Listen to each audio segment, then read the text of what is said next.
Vincent Reeves stood in the dim light of the Ambrosian's lobby, the faint hum of the ocean outside punctuating the silence. The once bustling hotel was now a shell of its former self. Walls that used to echo with laughter and lively conversations now stood mute, draped in shadows that seemed to reach out with accusatory fingers. For decades, the Ambrosian had been a cherished landmark of the coastal town, known for its warmth, personalized service, and Vincent's unwavering commitment to quality. But the past year had been unkind, marked by an economic downturn that cut through the town like a storm surge. Vincent was a man who carried himself with quiet dignity, even in the face of loss. At 62, the lines on his face spoke of hard-earned experience and sleepless nights spent worrying over balance sheets and payrolls. He had poured his heart into the Ambrosian, working tirelessly alongside his late wife, Eleanor, who had shared his dream with equal passion. Losing her years ago had been the first blow, but watching their dream erode was a slow, relentless ache.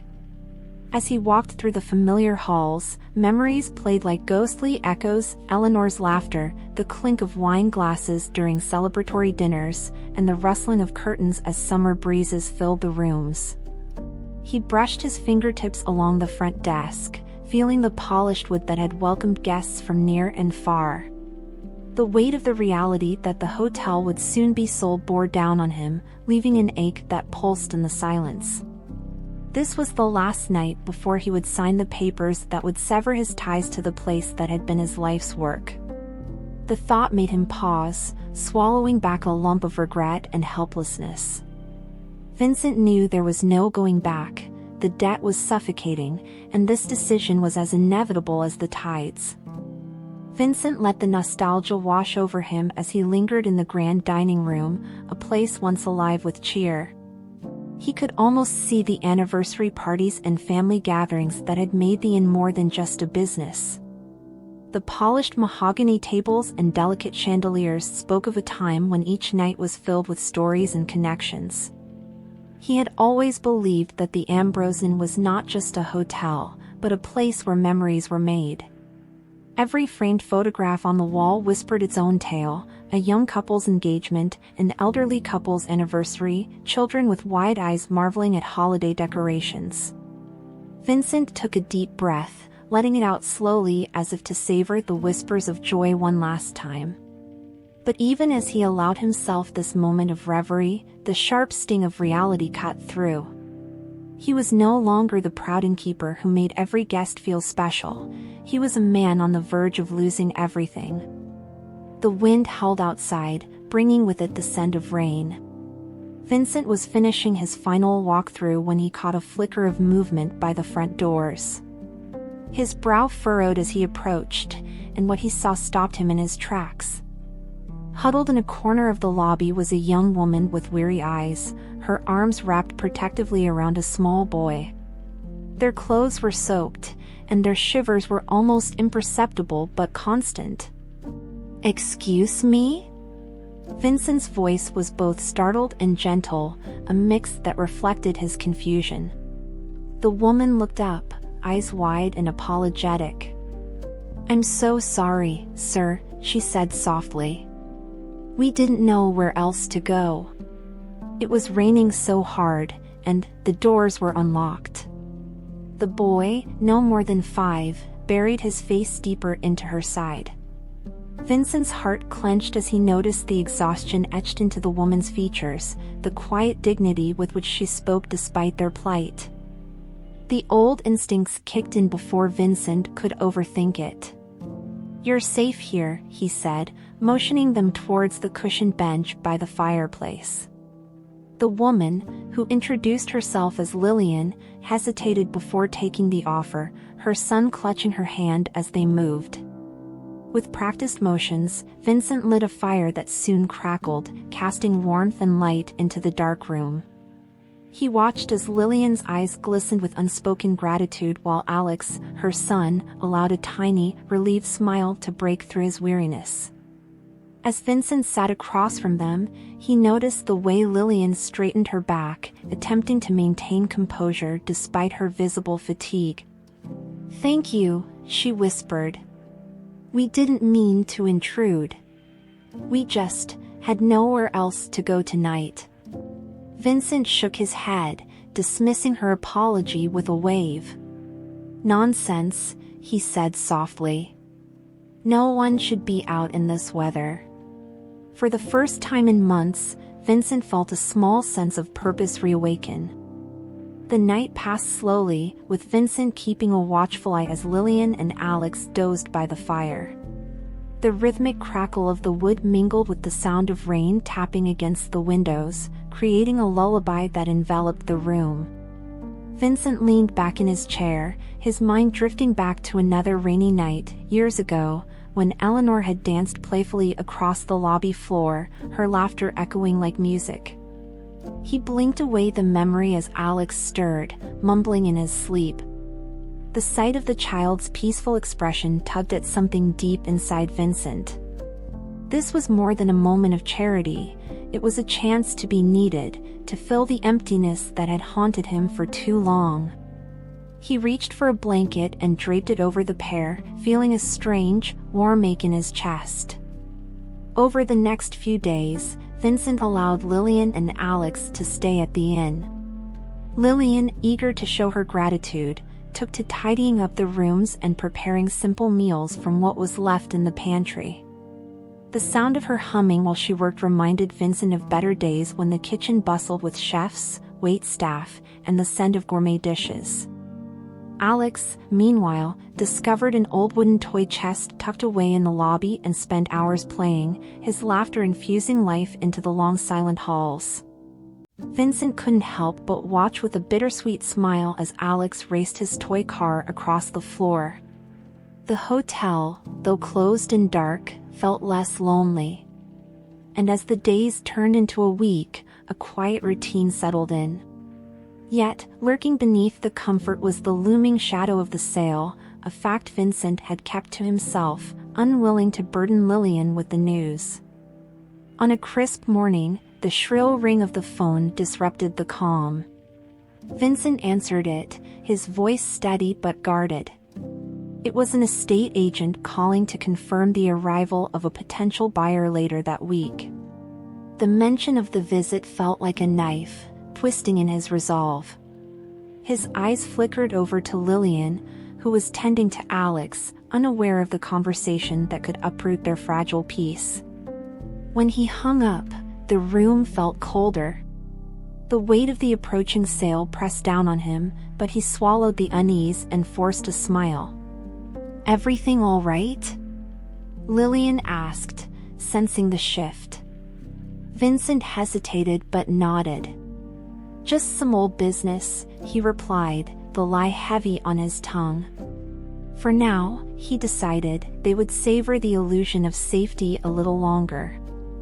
As the week progressed, Lillian opened up about her past during their shared mealtimes.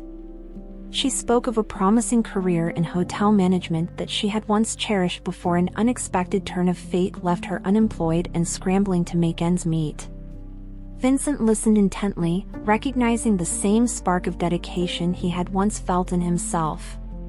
Her story resonated in a way he hadn't anticipated, drawing a silent parallel between their lives marked by love and loss. Vincent found himself offering details of his own journey, the long days building the Ambrosen with Eleanor, the celebrations they'd hosted, and the community they'd served.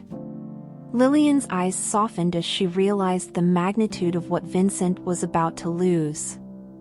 "I didn't know it meant so much," she said quietly, a mix of empathy and awe coloring her tone. Vincent looked away, struggling with a confession that sat heavy in his chest. Late one night, Vincent sat at his desk, an old photograph of Eleanor propped beside him. The shadows from the lamp played across her familiar smile, and he felt an ache settle in his chest. A soft knock interrupted his thoughts. Lillian stood at the door, eyes wide with worry. "Alex couldn't sleep," she explained. "He's scared of the dark without the sound of the ocean." Without a word, Vincent stood, guiding them both to a room where the distant sound of waves filtered through the open window. Alex settled down, and as he did, Vincent caught Lillian's grateful glance. "I don't know what we'd do without this place," she whispered. The words lingered in the air long after she left, planting an idea Vincent hadn't dared to consider before. The following morning, Vincent awoke with a renewed sense of resolve. The whispers of doubt still lingered, but Lillian's quiet gratitude the night before had stirred something deep within him. He found himself looking around the lobby, imagining it filled once more with guests, laughter, music, and stories shared over candlelight. For the first time in months, the idea of letting go seemed premature, even wrong. At breakfast, Vincent hesitated before speaking. "Lillian, what if we could find a way to keep this place running?" He watched as surprise, then hope, flickered across her face. "I don't know, Vincent," she said cautiously. "It would take more than just determination.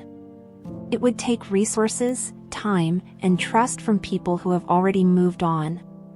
Vincent nodded, aware of the truth in her words but unwilling to let the idea slip away.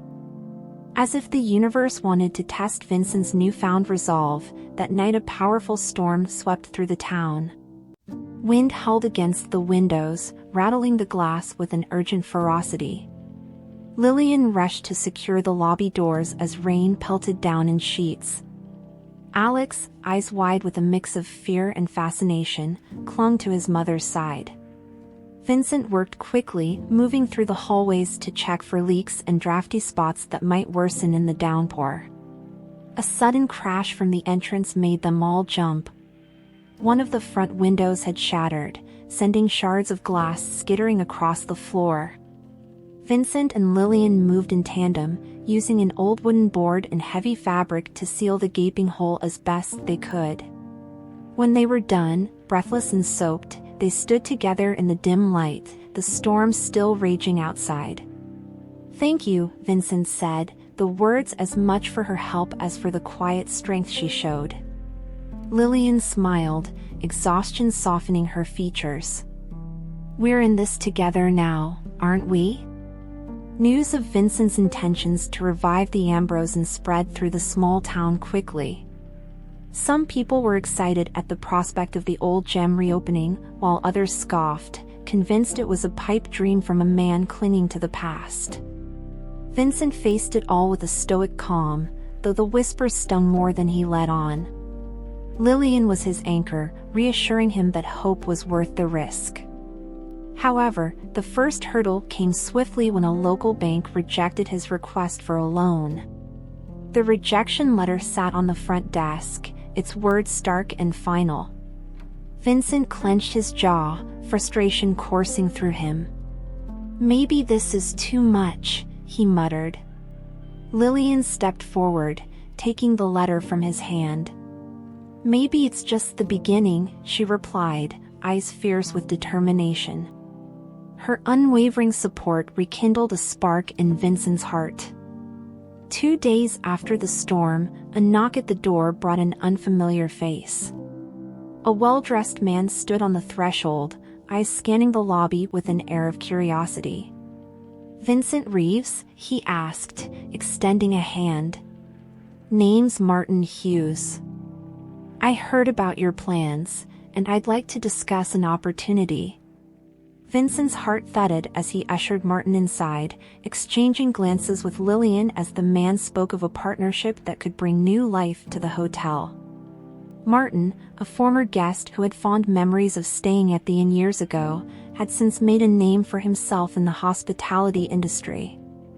"I always believed places like this, with soul and history, deserve a second chance," Martin said.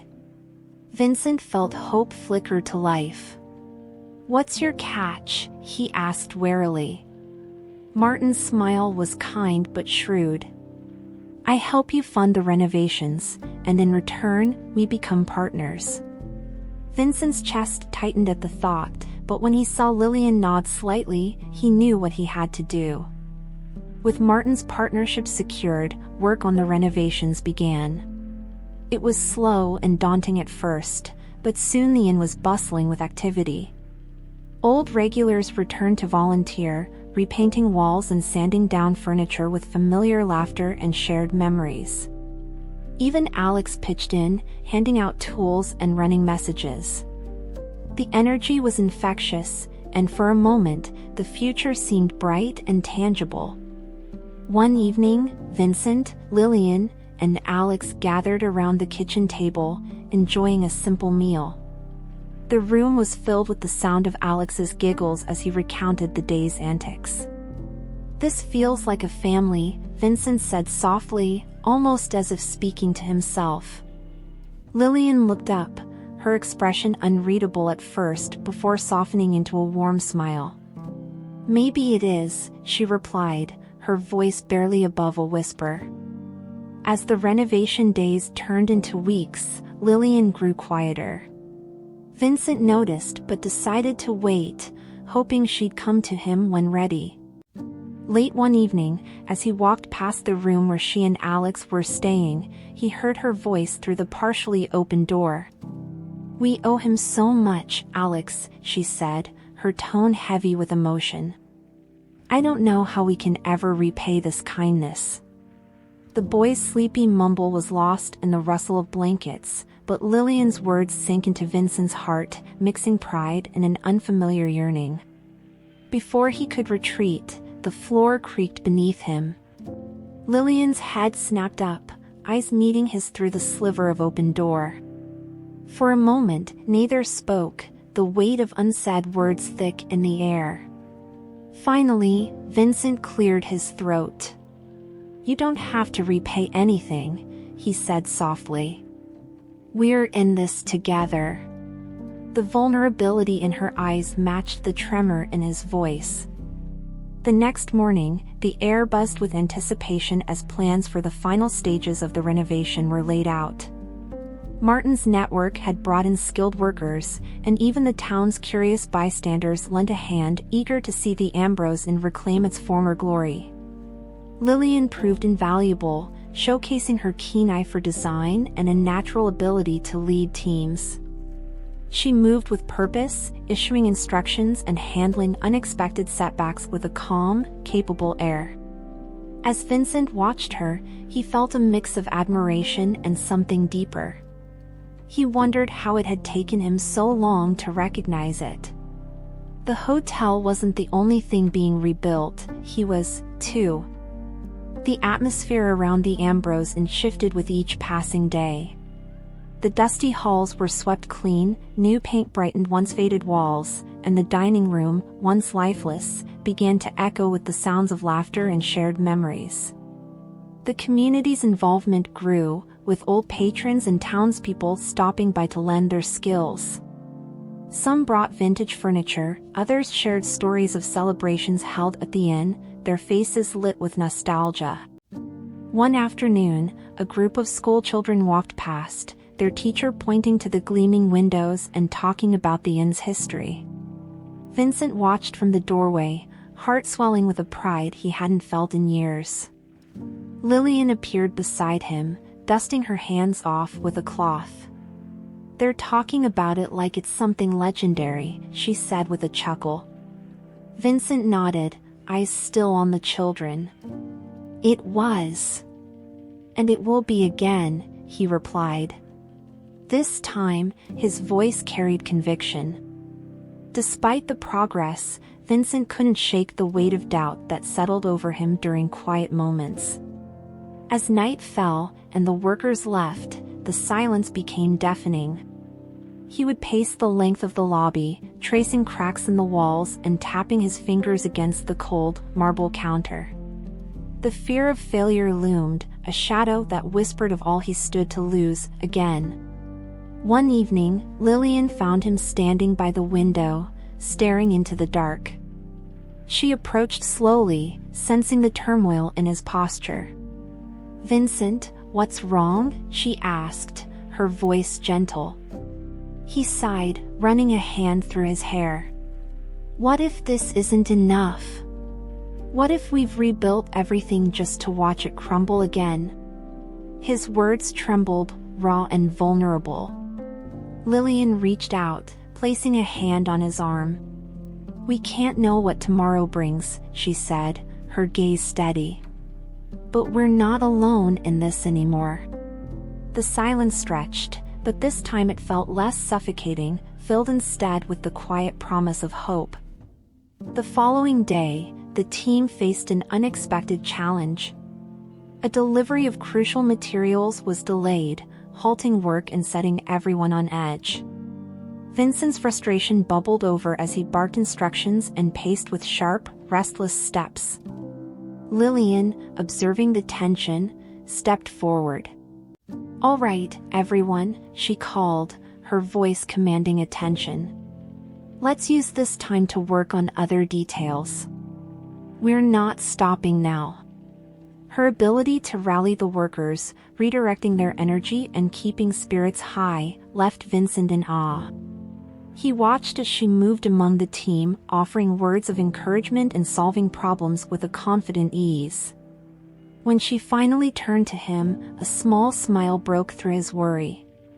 "Thank you," he said, the words simple but filled with meaning.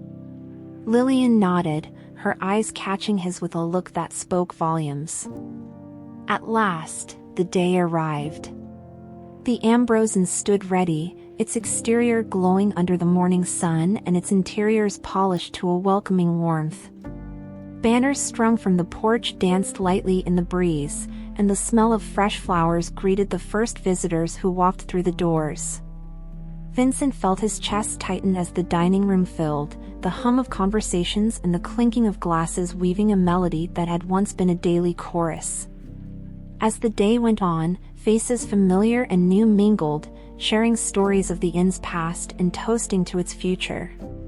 Lillian moved through the room, her presence a mix of quiet confidence and grace. Alex, dressed in his best clothes, ran around with youthful excitement, handing out small welcome cards Vincent had printed.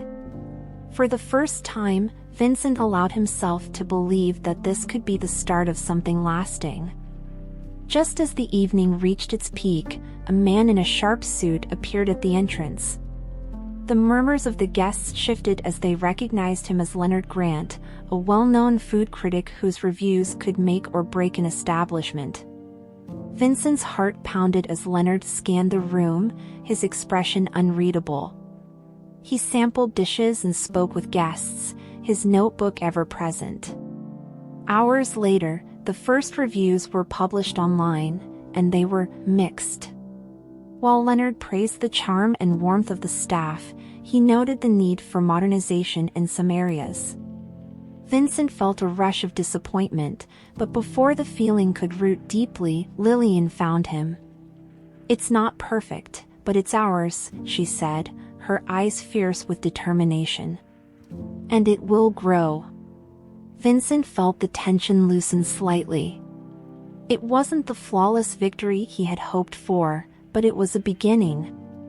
Word of the inn's reopening continued to spread, and within days, Vincent was surprised by the community's response. Neighbors who had once doubted him came by with their congratulations. Guests from years past sent letters and gifts, some even returning to stay for a night or two, bringing their stories with them. Lillian organized small events, tea afternoons, game nights, and storytelling by the fireplace that drew people in, rekindling the inn's reputation as a beloved cornerstone of the town. One evening, an elderly couple approached Vincent as he stood by the reception desk. "We had our honeymoon here 40 years ago," the woman said, her eyes moist with emotion. "Thank you for bringing it back." Vincent swallowed the lump in his throat and smiled, feeling the weight of doubt recede a little more. He glanced over at Lillian, who was helping Alex tidy up, and felt a surge of gratitude. As the inn thrived, Vincent found himself reflecting on what had driven him to hold on, even when it seemed impossible. Late one night, he and Lillian sat on the porch, the night air filled with the chirping of crickets and the distant crash of waves. "I never told you about Eleanor, did I?" Vincent said, breaking the silence. Lillian shook her head, her gaze inviting him to continue. She was the heart of this place, he said, his voice low. After she passed, I felt like I was just going through the motions, running the inn because I didn't know how to do anything else. But then, watching you and Alex here, I realized it's not just about holding on to the past. It's about building something new. Lillian's eyes glistened as she reached out to touch his hand, a silent acknowledgement of shared understanding and hope. The next day, Lillian told Vincent a story that caught him by surprise. You know, she said, as they prepared the dining room for the evening guests, I used to visit this place as a child. My grandparents brought me here every summer. Vincent blinked, trying to picture the young, spirited girl she described. I always remembered the warmth, the way the staff treated everyone like family. When things fell apart for me, I thought of here. I didn't expect to find that same kindness. Vincent felt a deep connection settle between them, one built on more than just shared hard work or days spent rebuilding. It was a link between past and present, a reminder that the Ambrosian had always been more than a business, it was a home. The realization that Lillian had once been a guest at the Ambrosian resonated with Vincent throughout the day. It felt almost fated, as if the threads of their stories had been intertwined long before either of them knew it. That evening, as the last guests left and the inn quieted, Vincent and Lillian sat by the fire with Alex nestled between them, sleepily listening to their conversation. We should think bigger, Lillian said, eyes alight with newfound excitement. We've rebuilt the foundation, but this place could be so much more. We could host local events, partner with artisans for workshops, make it a place where the town gathers. Vincent's heart quickened at her words. He could see it now, laughter spilling from the open doors on summer evenings, the warm glow of lights drawing people in during the winter. Yes, he said, voice firm and filled with anticipation. Let's make it more than a hotel. Let's make it a heartbeat of this town. The next morning, Vincent set about cleaning out the old office where Eleanor's desk still stood. He hadn't opened its drawers in years, unable to face the reminders of her touch. But now, with the inn vibrant and alive once more, it felt like the right time. As he sifted through papers and notebooks, his fingers brushed against an envelope yellowed with age. The handwriting was unmistakably Eleanor's.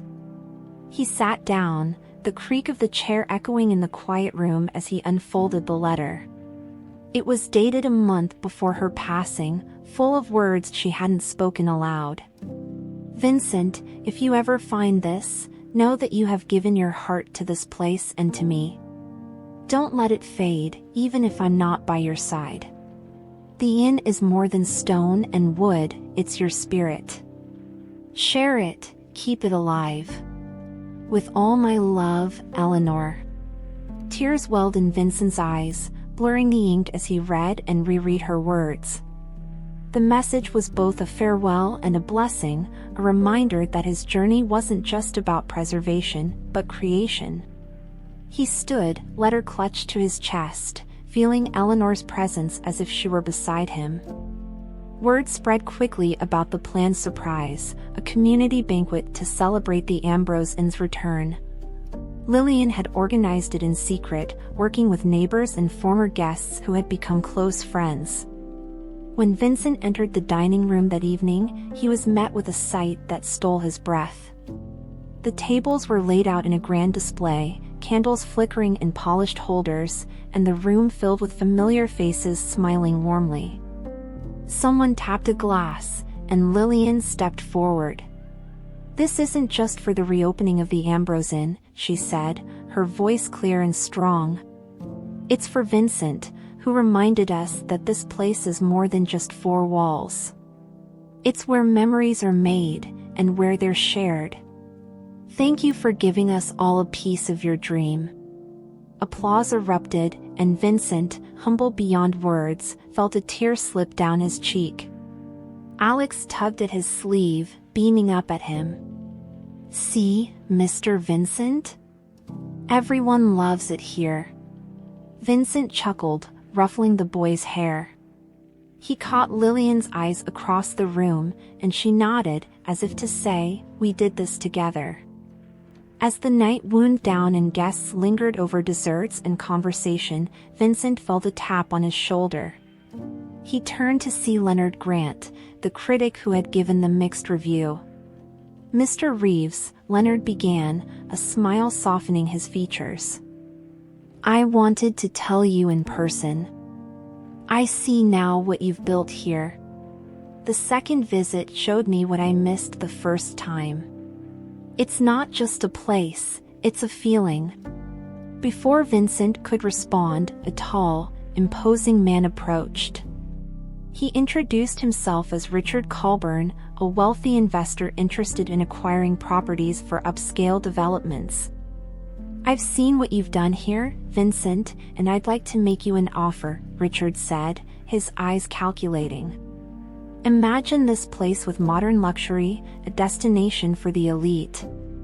The room seemed to quiet as the two men faced each other. Vincent's heart pounded. It was the most lucrative offer he'd ever received, one that could erase any financial insecurity. But as he glanced at Lillian and Alex, the laughter of guests in the background, he knew the answer before he spoke. "I appreciate the offer, Mr. Colburn, but this inn was never just about profit. It's about people, and it will stay that way." Lillian watched Vincent turn down the offer, a mix of admiration and relief coursing through her. She approached him later as the room began to empty. "You did the right thing," she said, her voice steady with conviction. Vincent smiled, though weariness lined his eyes. "I couldn't do it any other way," he replied. Lillian hesitated, a flicker of doubt crossing her face. "Vincent, if it ever comes to it, if keeping this place means a personal sacrifice, I'm willing to step back. I don't want you to ever feel burdened." Her words caught him off guard, but the resolve in her eyes spoke of love, not just for the inn, but for him. Vincent reached for her hand, squeezing it gently.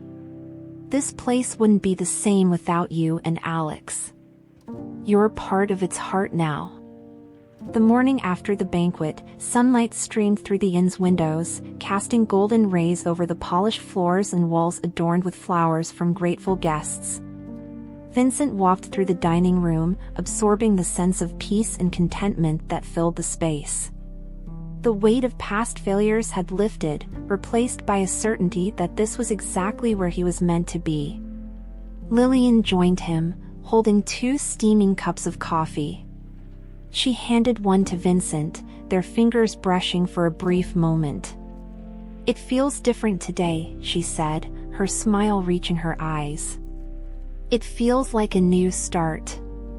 Vincent nodded, taking a sip and letting the warmth settle in his chest. Alex bounded in, holding a drawing he had made of the Ambrose Inn, complete with tiny figures of the 3 of them in front. "Look, it's us," he said, beaming with pride. Vincent knelt, looking at the drawing and feeling a rush of emotions. "Yes, Alex," he said, voice thick. "It's us, and it's home." Lillian looked down at them both, eyes glistening with unshed tears, and whispered, "Always." And as the day unfolded, so did the promise of many more, full of laughter, resilience, and the unyielding spirit of the Ambrose Inn.